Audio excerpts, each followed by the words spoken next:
करके हाँ वहाँ पे कार्टन पड़े बहुत सारे, तो लेके आना ही, वहाँ कुछ हाइट बन जाए तो आई कैन सिट। नहीं कार्टन है, मैं यहाँ ले आ रही हूँ। हाँ तो कार्टन लेके आज चालू કર્યું છે વન ટુ જીરો ગો है और नीचे से लाइव करेंगे या सो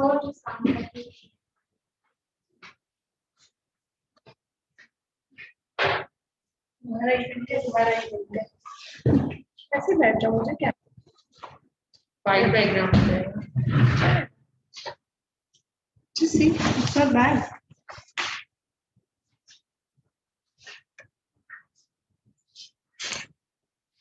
प्रॉब्लम है ये ऐसे आ रहा है। This is not bad, but कोई पीछे नहीं आना चाहिए। वो वहाँ चेयर लेके बैठना पड़ेगा फिर ऐसे कोई भी पास नहीं।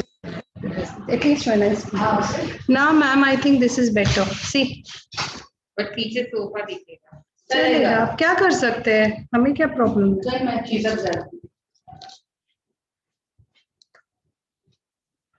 मुझे दरबान जैसा लगता है। तू वहाँ ही बैठ, तू दरबान थोड़ी है मेरी। नहीं कोई आए नहीं तो क्रॉस ना हो। आप इधर से इधर में कोई क्रॉस ना हो। आप मैं ऊपर बैठ नहीं आचे मैम आचे। I think this is looking better if you see, you know, वो बैकग्राउंड में प्लांट भी आ रहा है, अच्छा लग रहा है। लाइट करनी है, लाइट होती पड़ा। चल से मैम। कोई अंदर रहेगा उसमें कोई बाकी नो। हाँ हो sir.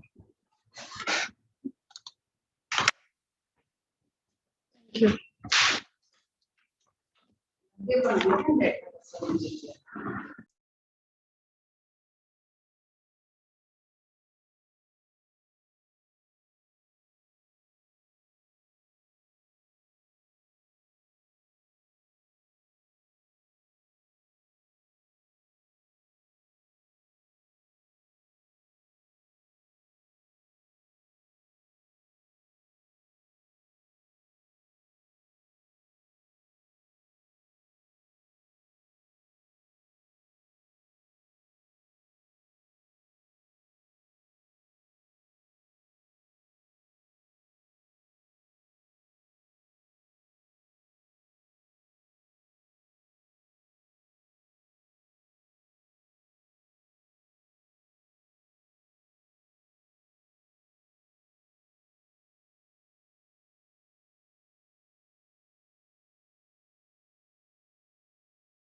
Hello there.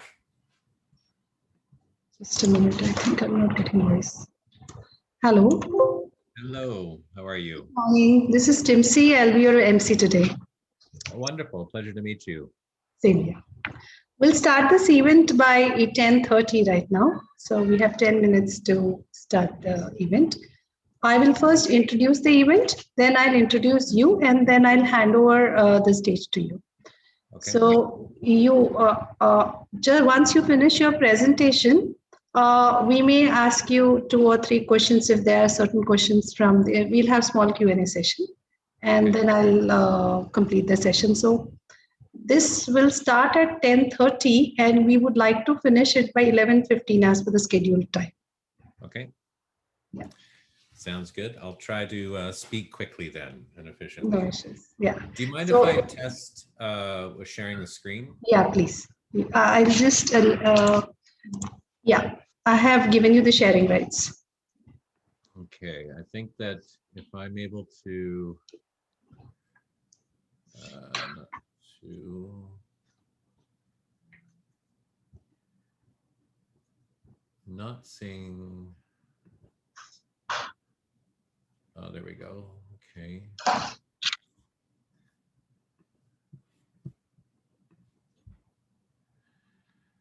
Yeah, we can see the screen. Okay, but is it now full screen? Yes, it is full screen. And you can't see me anymore? No, but because this is being broadcast through YouTube, so Yeah. it's not direct Zoom. So the audience would able to see with the screen both. Yeah, so I'm beside the screen that's presenting the Yes, slides, yes, correct? yes. Similarly, like Zoom. Yeah. Okay, great. Yeah, as long as you can see, and the slides are going through. Oh, hang on. Slides are going through now. You're good. That's working for you? Yes, yes, yes. Perfect. Okay, then we're good. Is there anything else that I should be aware of? No, that's it. It's a Nice and simple easy. presentation, but this is not direct Zoom, so you won't see the audience. Most of the questions we get it in the web page. So I'll just try to collect few questions and ask you after your session. Okay, so you won't write down the questions. You'll just verbally ask. If you want, I can write down whatever is suitable for you. If you say I need to just send the questions in the chat box, I can even do that for you. Sure. Okay, sounds good. And then, so if you send something by chat, so that'll be at the Q&A. So at the Q&A is when I'll stop sharing the screen anyway. Yes, yes, yes. Are you able to, oh, no, there we go. Okay, so I'll stop share there. Okay, and then for the chat, I just want to make sure I got all the windows available right away. Okay, good. Yeah, oh, just trying to balance all my windows here. There we go. And then who else will be in the actual speaker boxes that I see? Just you and me, and who else? What will happen once I introduce you, I will off my screen. So only you will be there for the audience with your presentation. And once you present, I'll come back with with Q&A and word of thanks. So it's virtual where you won't able to see the audience because this is through YouTube. Yeah. But just you and I will be visible, or Yes, will be yes. present in this. Okay, That's nice and it. easy. Okay.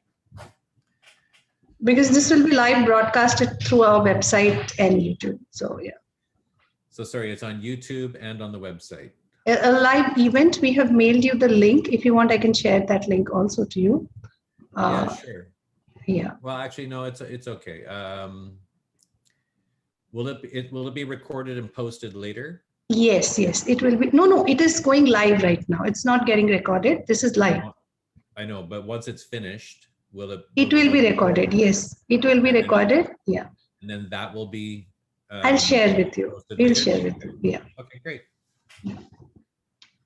How's it going so far?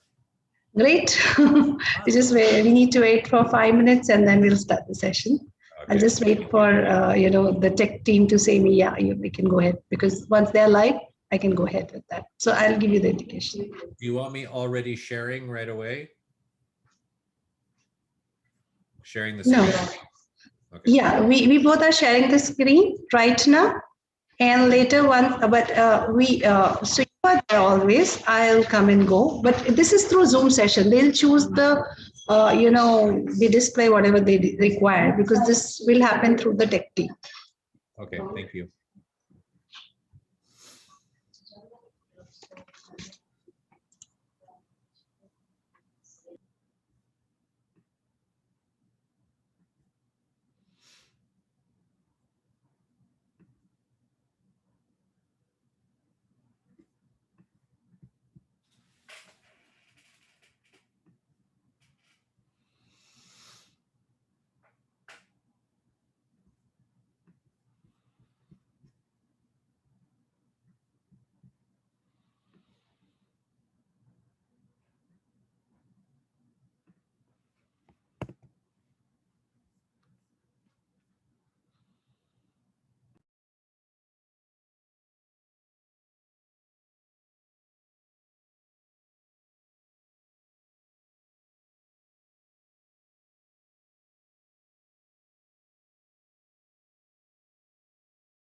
You just have to move a bit.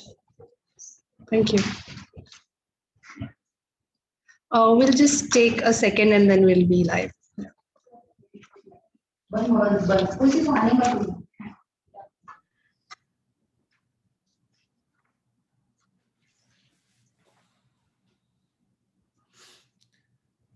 Just make sure somebody gives me a cue to start sharing.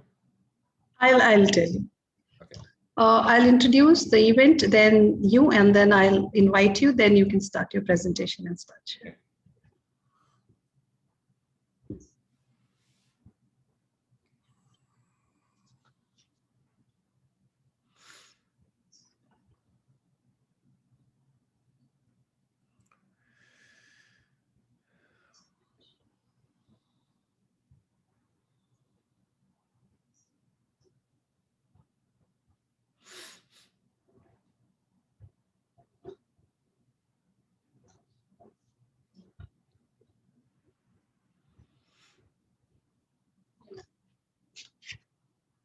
Warm good morning to one and all. I'm Timsy from UID. From all of us, I would like to extend a warm welcome to everyone joining us for day 3 of the online edition of Ahmedabad Design Week 2.0. As you all are aware, the second annual ADW event has been under the theme of Toying with Design, inspired by the carillon call of Honorable Prime Minister Shri Narendra Bhai Modi ji to make India the global toy hub. The event, though it talks and works, hopes to reiterate the concept of vocal for local and Atmanirbhar Bharat. Those who were present yesterday's session heard a lot of engaging sessions from Miguel, Padamji, and many more.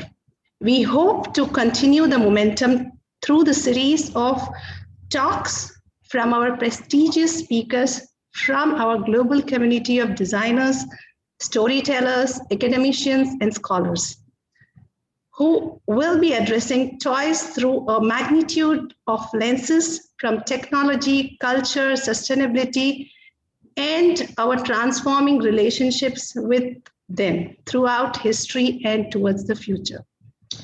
To begin the day, we are pleased to have Johnathon Strebly as a design director, mentor, and advocate of creativity at the local, national, and international level. Johnathon provides environments where innovative thinking is encouraged through system and service design. Johnathon has directly influenced organizations navigating the unique challenges of today's design environment by developing, implementing, and sharing his experiences with curriculum design advisory committees, consulting and programming for agencies and educational institutions. As the president of the International Council of Design, Johnathon brings decades of experience and involvement in the applied arts, encouraging growth and change in creative industries. He founded the brand strategy and communication agency, the Notice Group, in 2000, is the former director of creative services from HCMA Architecture Plus Design, past president of Graphic Designers of Canada, GDC, previous GDC National Ethics Chair, and past president of the Vancouver chapter of the Canadian Association of Professional Image Creators.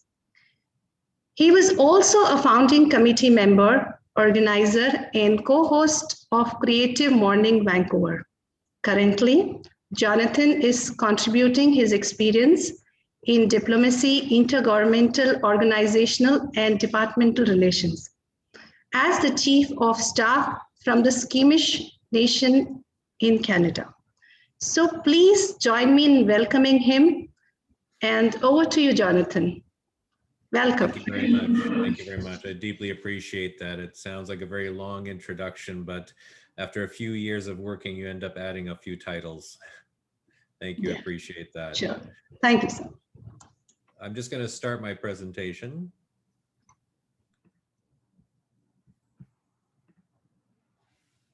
If you just confirm that everyone can see that okay? Yes. Wonderful. Okay. Well, once again, thank you. I really appreciate that introduction. It's a delight to be here. It's truly a pleasure for me to be able to participate in this event, and especially to be able to hear the contributions of the other speakers. The International Council of Design, established almost 60 years ago, represents more national professional designer associations than any other organization, and also counts amongst its members design education institutions and design promotion entities. Therefore, our focus on design very much represents the perspective of practicing professionals. We were founded in the 1960s by European national professional designer associations. With time, members from North America and the early Asian tigers, Japan, Taiwan, and South Korea joined. But in recent years, we have become really international, reflecting the rising influence of the Asian economies, the South, and a truly global economy. We have been particularly involved with the rapid development of the Chinese designer economy. China now is the home of more EcoD members than any other country. These global influences have deeply and fundamentally affected EcoD's structure, perspectives, and agendas, making us more diverse and more attentive to the social obligations of designing. India, of course, is another awakening giant economy. We are very aware of the need for EcoD to greatly enhance our involvement with India and its vibrant designer community. And for those reasons, I am very happy to be here today, hoping to generate new friendships and collaborations. Toying with Design. It's a fantastic title and invites great latitude.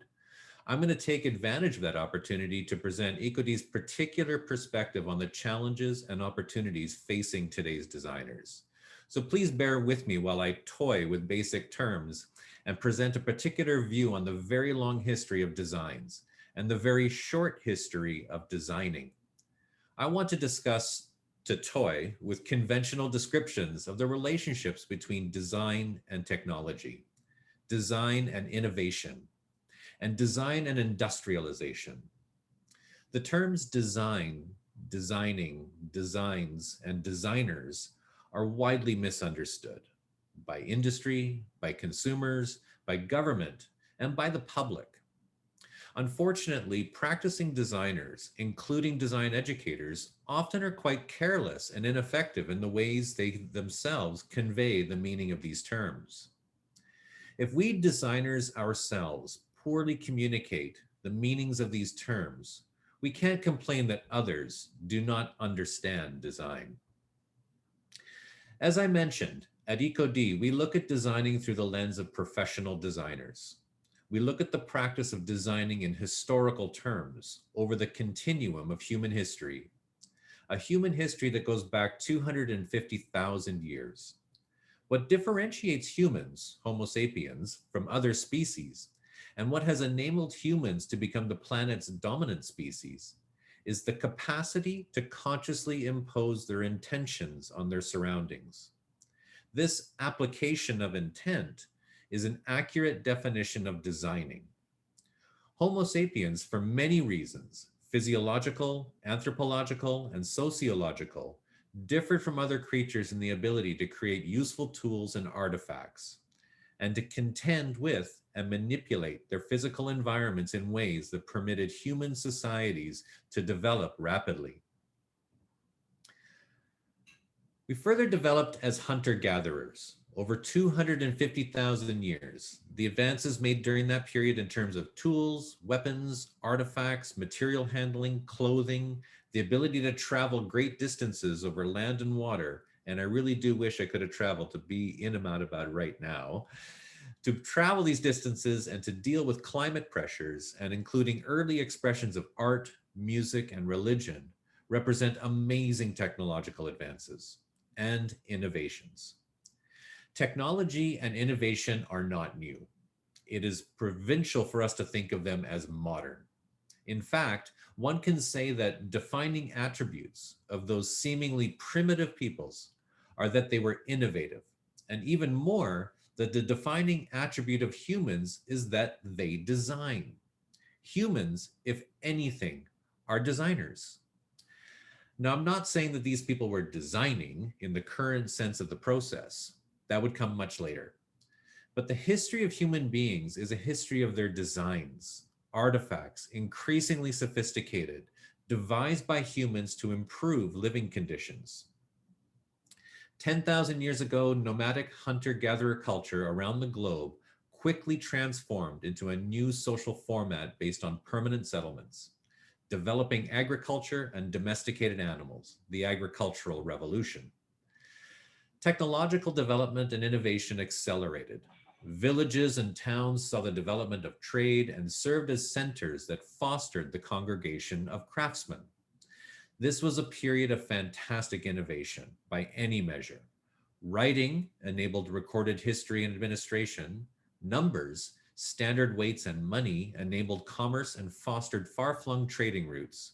Concepts of laws enabled government and frameworks for social order.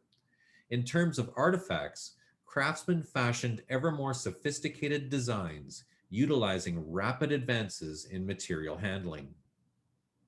Again, this was not designing in current terms, but these were designs of amazing utility and often of great aesthetic value. The seeds of future industrialization and the future process of designing were being sown. Over the centuries, the needs of powerful leaders, the increasing capacities of craftsmen and opportunities provided by towns grown into cities resulted in two key developments. Craftsmen and materials handlers became increasingly specialized, introducing differentiation of expertise. At the same time, demand for the serial production of certain artifacts led to the evolution of production lines, manned by specialized workers making modular components. These were the precursors of industrialization. And, very importantly for our discussion, among the specialists were the experts who planned the processes. One can call this the first abstract conscious designing process. A very early example of these critical innovations in designing and production lines is the famous terracotta army unearthed in China, dated 221 BC, that featured mass production, using a series of modular parts, each step of production carried out by different specialist craftsmen, which means Henry Ford did not invent the assembly line. Movable type was used in China in 1045, centuries before Gutenberg. In the year 600, in the city of Teotihuacan, a huge metropolis of 200,000 near today's Mexico City, at the time one of the largest cities in the world, pottery used for ritual purposes was produced serially, using molds, again, requiring a specialized abstract designing process. At the end of the 15th century, 30 to 35,000 different books were being issued in Europe, totaling 10 to 20 million copies. Again, this required specialized division of labor and a conscious designing process. In 16th century Venice, 16,000 workers worked on an assembly line that featured 100 ships being built at the same time, completed at the rate of one a day. Specialized laborers using standardized interchangeable parts in a moving assembly line, a process that could not happen without sophisticated designing processes and expertise.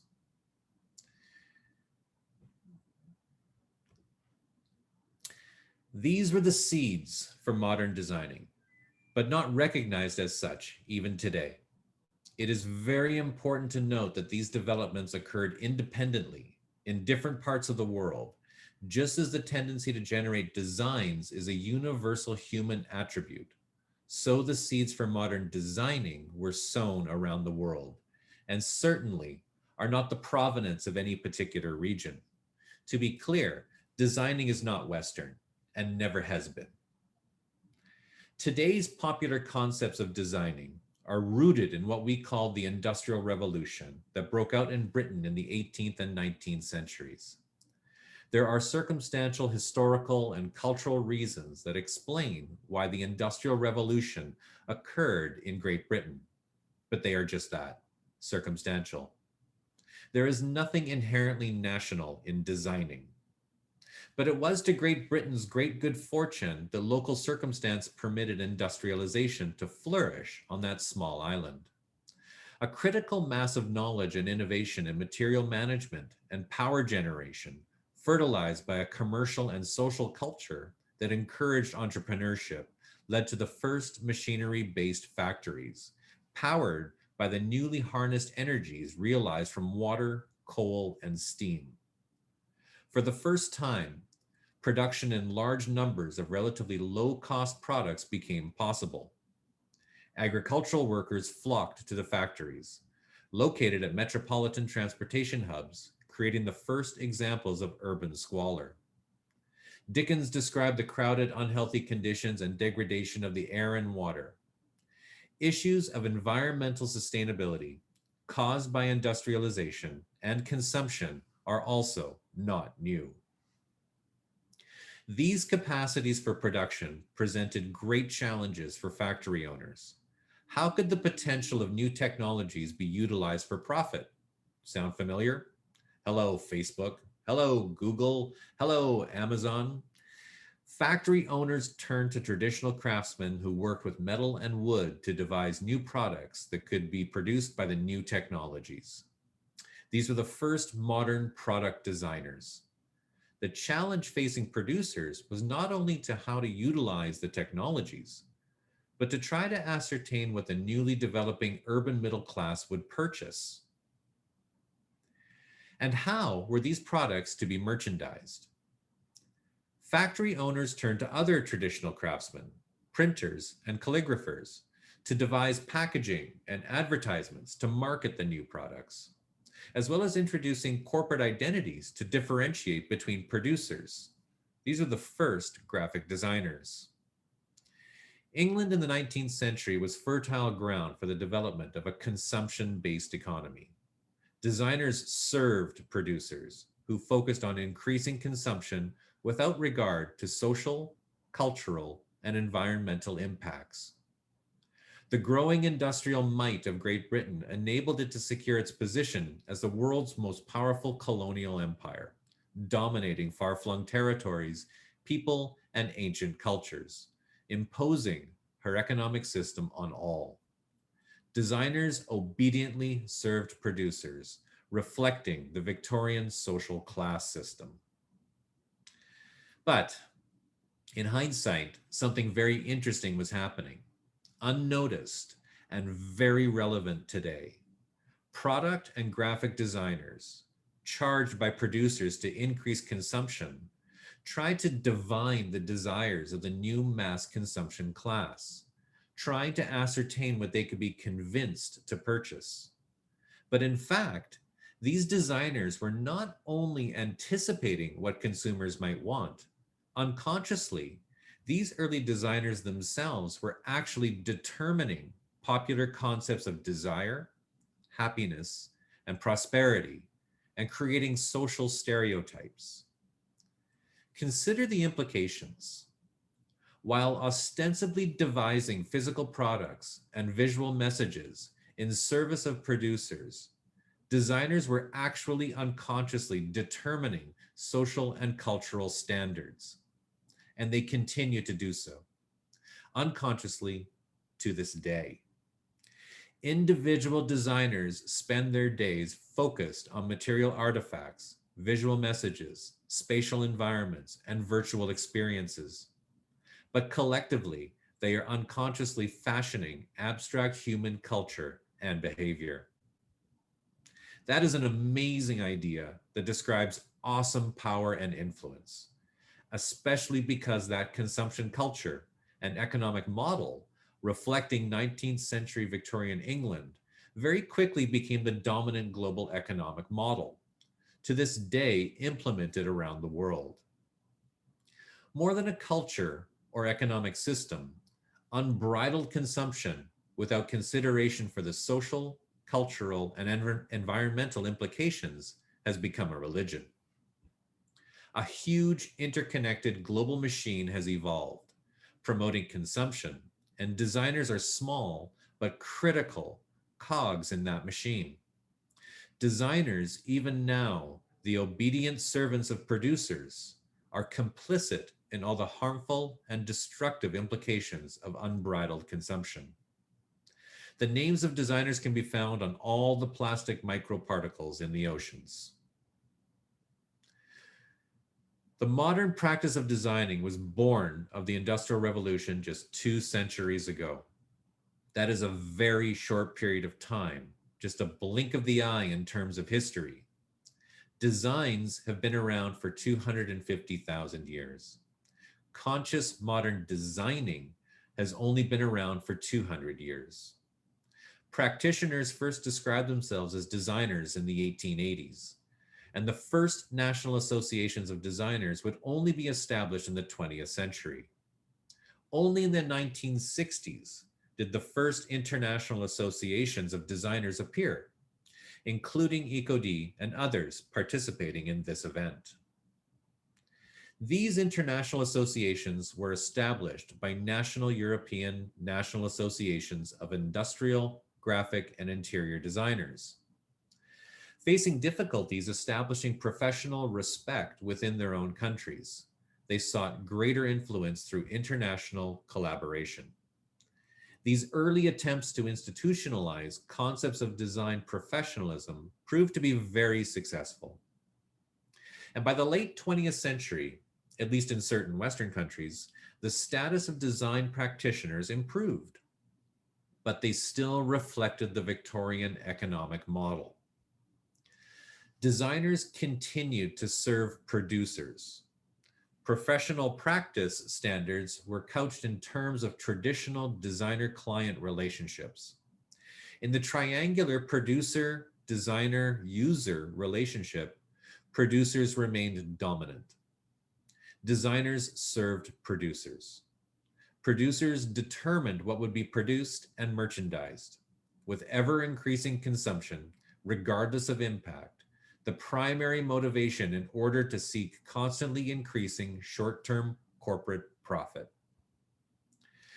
The 21st century has seen a realization that the traditional economic model of unbridled consumption is not sustainable.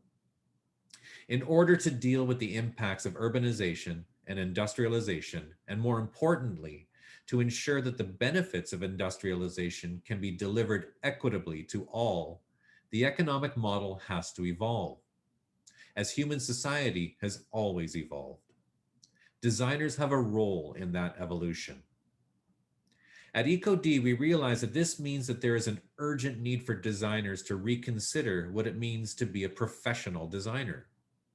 The truth is that the design disciplines have yet to mature as a profession. 200 years is too short a period to accomplish that.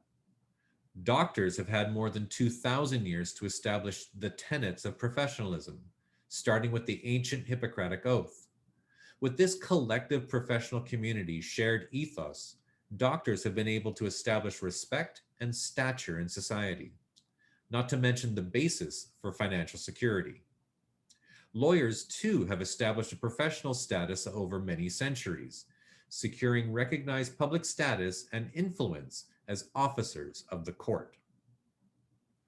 ECOD feels that today's designers, especially considering the enormous impact we can affect, have to raise recognition of what it means to be a design professional. This is an effort that can only be achieved by collective design community action, supported by design education institutions. There must be a discussion about what it means to be a professional. What are the obligations? This discussion can only begin within the organized designer community between designers, and only when and if designer communities adopt professional attributes, standards of conduct, and professional language will designers be able to achieve public acceptance of the stature and respect required to have an impact. ECOD has adopted strategies to support increasing professionalism. In recent years, ECOD has been active in the Design Declaration Summit effort. We are one of the 6 organizations composing the steering committee for that effort, along with our colleagues at IXDA and Cumulus, who are also participating in today's event. The Montreal Design Declaration, issued in 2017 and signed by 22 international bodies encompassing over 700 design entities from 90 countries, includes critical text describing the evolution of designer professionalism. A few quotes from that document. Design has a critical role to create a world that is environmentally sustainable, economically viable, socially equitable, and culturally diverse.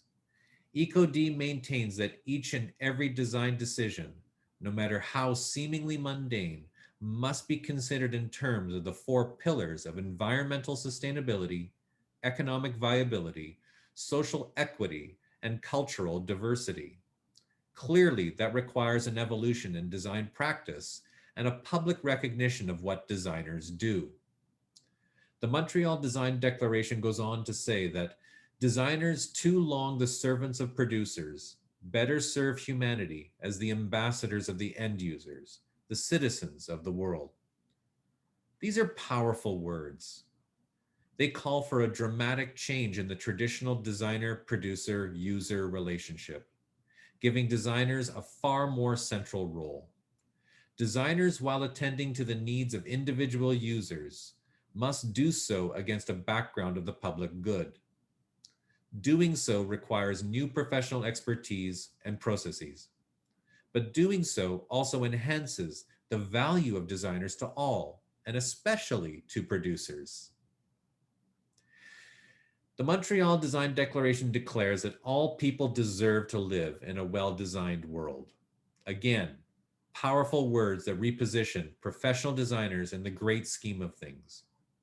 I invite you to check out the Design Declaration effort at the website, designdeclaration.org. Last year, as part of our effort to promote a new understanding of professionalism, EcoD extensively upgraded our professional code of conduct for designers, embracing the ideas I have presented today. The new code represents an important change of direction for our organization, focusing on the social, cultural, and environmental obligations of professional designers, and our primary obligation to humanity and the planet, in addition to our traditional economic role and relationships with clients. We invite you to consider the code, and we especially hope that design education institutions will reference the code in their curricula. Please visit our site and look for the code. To briefly summarize, the urge to design is a human attribute. Human history is a history of designs. The modern process of designing has global roots. Designing is universal. Current approaches to design practice have remained anchored in outmoded Victorian economic and cultural concepts. Economic models have to continue to evolve. Designers are complicit in the negative impacts of consumption and urbanization. Designers certainly have the capacity and therefore the obligation to ensure a better future. But to be part of the solution, designers must recognize that they are part of the problem. Designers, too long the servants of producers, better serve humanity as the ambassadors of the end users. This requires a new approach to designer professionalism. We can only spread these messages through collective action, through professional communities and educational institutions. I thank you again for this opportunity to toy with design. I hope I have been able to provide some new perspectives and to introduce the International Council of Design. We sincerely look forward to significant collaboration for change, as we have done in the past, as we are today, and as we will do with you in the future. Thank you for your time. Thank you so much, Jonathan. Now I open this session to questions from the audience members, and interestingly, we have a few questions. So I would start with the first one, which asks, as an educator and practitioner of innovation, what should students do to widen their horizon or spectrum of thoughts? Of thoughts? Yes. To widen the spectrum of thoughts. We have wide range of students, so they are quite excited to ask you such questions. That's fantastic. Well, first of all, thank you for asking questions that are bigger than most courses could even possibly provide. I think that to answer that, you're already partially answering that question, and that you're actually examining what exists outside of what's in front of you. So the more you ask questions of the unknown, the better you can appreciate what you currently know. There's an old adage of that if you only do what you know, you can never grow. And so the idea is to constantly find someone who can share more with you. So that's a kind of a roundabout answer, but my direct answer to that would be to mentor and to find a mentor. The idea that you wish to seek someone that can to share with you, but in order for you to truly appreciate that person giving that gift of their experience and time to you directly, is to also do that for someone else. And specifically, if we talk about students, I hear this all the time. Someone will say, well, I'm only a first-year student. I can't be a mentor. And I ask that student, do you remember what it was like in your first month at school? Wouldn't you like to have had somebody who's had a full year of experience to be able to share their experience with you? If you want to have a mentor, be a mentor. And that relationship and that sharing of information will help expand all you know in addition to your studies. Completely true. I think buddy culture is the best culture for, the meeting with seniors and learning through seniors. I think that's the best way. Absolutely. Yeah, we have one more question, which is quite. What was the concept behind the startup of Creative Morning? I think they've gone through your profile a lot in Vancouver. It's a great question. Creative Mornings, if you don't know, Creative Mornings is a monthly event hosted in various cities around the world, and it happens in the morning.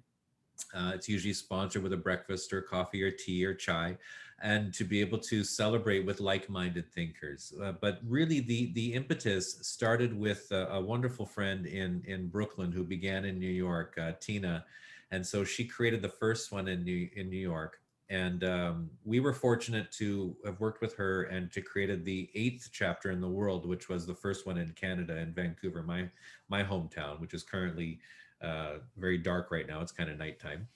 But the question was the impetus behind it. The impetus behind it is that no matter how community focused you think you are, we're still siloed. We end up talking to ourselves, and we're too critical. When we get right down, I think we spend too much time criticizing and not enough time celebrating cultural sovereignty, celebrating diversity, celebrating accessibility.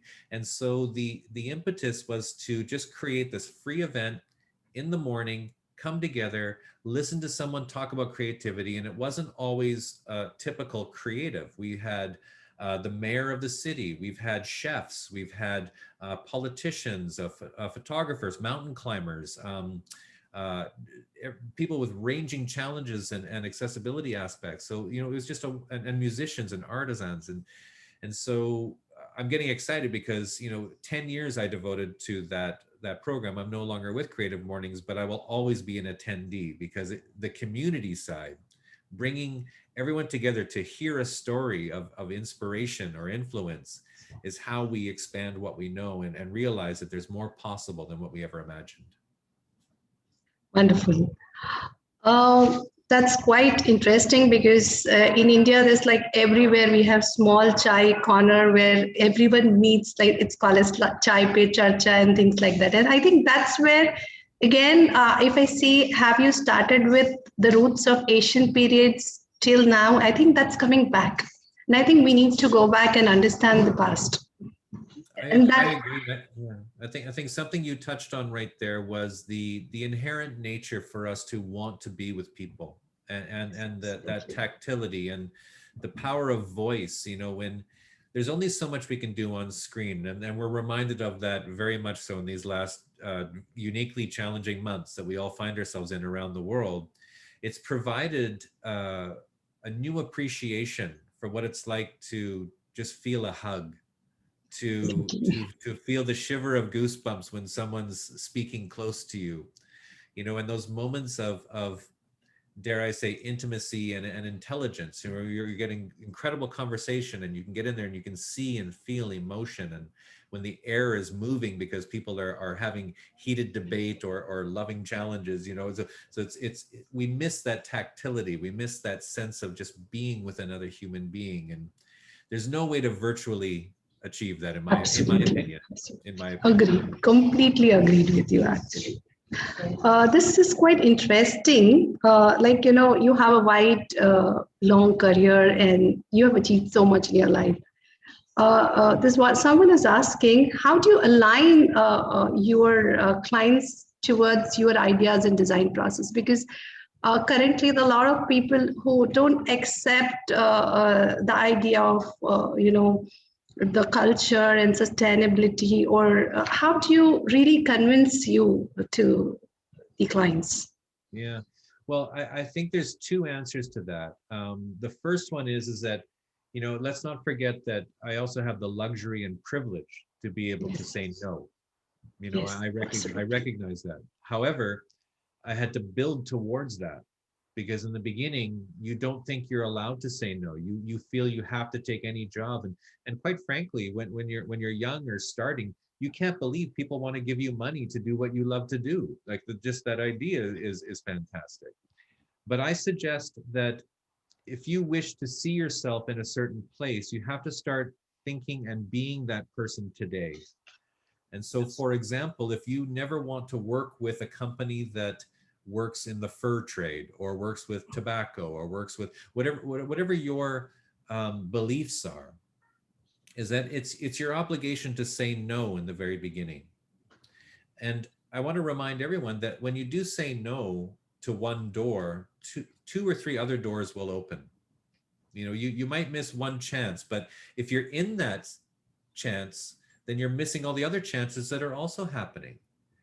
Because if you ask yourself, well, it's so competitive and everybody is doing it, and yeah, I mean, millions of designers graduate around the world every year.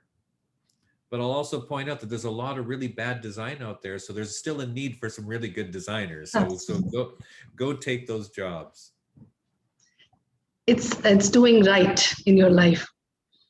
Yeah, and believing in yourself, you know, and understanding that you've chosen a profession that is very powerful. We know that design can be powerful. As I said in my talk, and I hope it was very clear, is that if designers were complicit in creating the economy of desire and need and consumption, that's power. So why don't we use that energy and power and resource to convince people to take care, to convince people to think about how they use any piece of material and to maximize its potential, to think about all the aspects of economic, cultural, social sustainabilities, you know, and it's very powerful, and it's a mind shift. But if we wish to influence, we must first change ourselves. Let me frame that with one line I like to use, and that is that you're useless to anybody else until you're good to yourself first. Perfect. So be the client you wish to attract. Be that person. You'll find people that think like you. Absolutely. So perfect. I think this is quite interesting. How do you manage to balance the power of design in community, locally, nationally, and internationally? How that impact comes so well?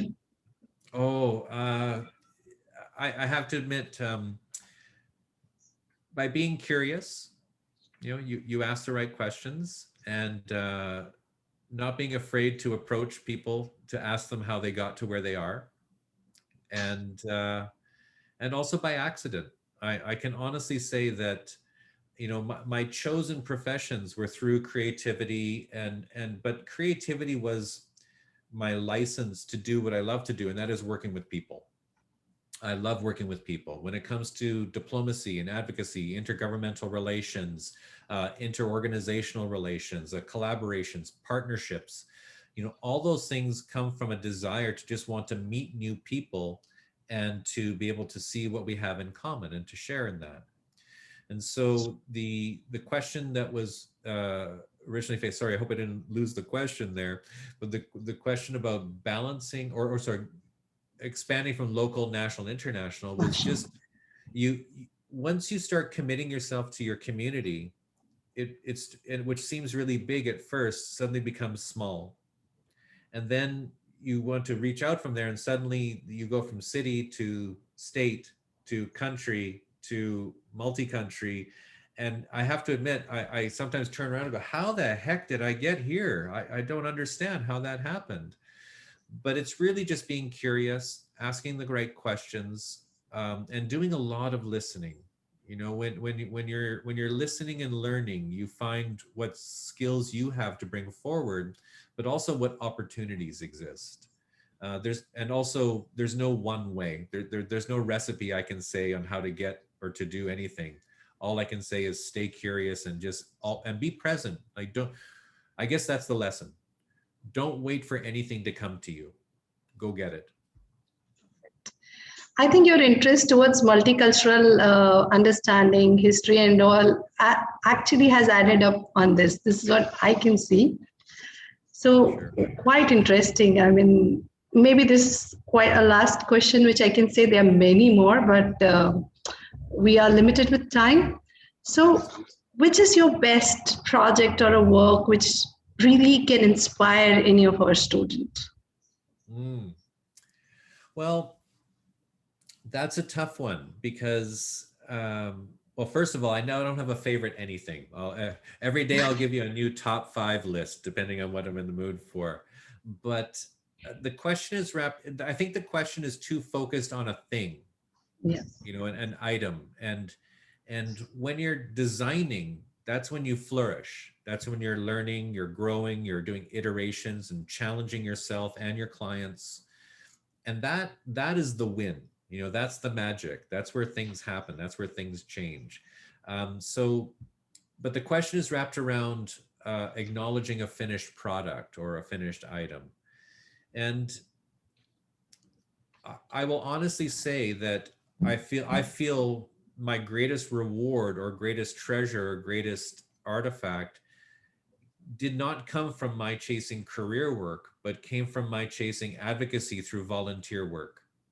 And so working with the Graphic Designers of Canada, working with the International Council of Design, the greatest products is when you can produce something that is going to be meaningful and goes beyond you and anybody else. And so the most recent example of that I'd have to say, is our professional code of conduct, where it began as something which is quite strong, but got way better because people from multiple experiences and nationalities and cultural perspectives and economic perspectives brought this together to create a much more fulsome document that truly understands the heart and intention of being, of taking responsibility for your actions. And so that would be my most current example to answer the question. And I hope that documents like that and artifacts like that are inspiring to students, because it literally is the recipe book on how to be better than anybody else. Because if you want to be more professional, if you want to be better, if you want to understand the 4 pillars of understanding social, economic, cultural, and environmental impact, then you need to understand more about what that could do for you. Wonderful. Thank you so much, Jonathan, for your unique, comprehensive narrative on design and its roots from ancient times to current impact on technology, issues of environmental sustainability, and social as well as economical model. I also appreciate your take on how critical is the role of current designers to serve humanity. And thank you so much for this wonderful presentation, Jonathan. Thank you so much. My pleasure. Thank you for the invitation. All the best to all of you. Thank you very much. Thank you so much.